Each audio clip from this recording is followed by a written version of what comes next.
இன்ஃபோர்நெட்டின் சமூக பார்வை. நமது இந்திய நாடு உலக 10 பணக்கார நாடுகள்ல 7வது இடம் பிடிச்சிருக்கு.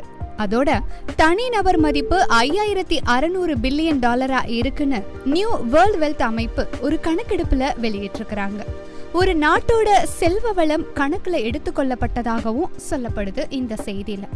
இவ்வளவு செல்வ வளங்களை கொண்டது நம்மளுடைய இந்திய நாடு. எல்லாரும் செல்வ செழிப்பா இருக்கோமா இல்லையா அப்படிங்கறத மீறி நம்மளுடைய செல்வங்களை பாதுகாக்கிறோமா அப்படின்னு தான் முக்கியமா பார்க்கணும். மும்பையில 1993 வருஷம் குண்டுவெடிப்பு நடந்தது.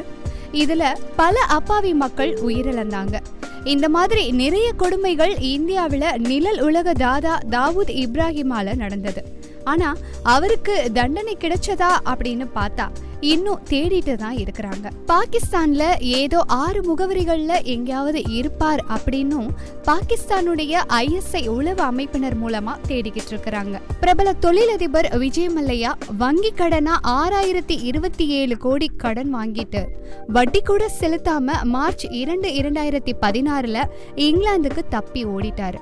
அது மட்டும் இல்ல, அவர் மேல இருக்கிற வழக்குகளை ஏற்க மறுக்கவும் செஞ்சிட்டு இருக்கிறாரு. விவசாய கடன், கல்வி கடன், சுய தொழில் கடன், இப்படி சாதாரண மக்களுக்கு வழங்குற கடன்ல பல விதிகளை சொல்லி கடுமையான முறையில வசூலிக்கவும் செய்யறாங்க. ஆனா விஜய் மல்லையாட்ட இன்னும் கொடுத்த கடனை வசூல் செய்யாம தான் இருக்காங்க.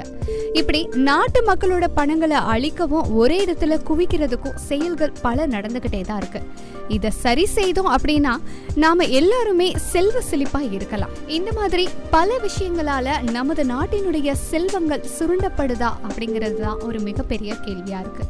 இந்த கேள்விக்கு உங்களுடைய கருத்துக்கள் எதுவா இருந்தாலும் நம்மளுடைய கமெண்ட் பகுதியில நீங்க தாராளமா பதிவு செய்யலாம். சமூக அக்கறையோடு பல செய்திகளை நீங்க தெரிஞ்சுக்கணும்னா சப்ஸ்கிரைப் பண்ணுங்க இன்ஃபோர்நெட்.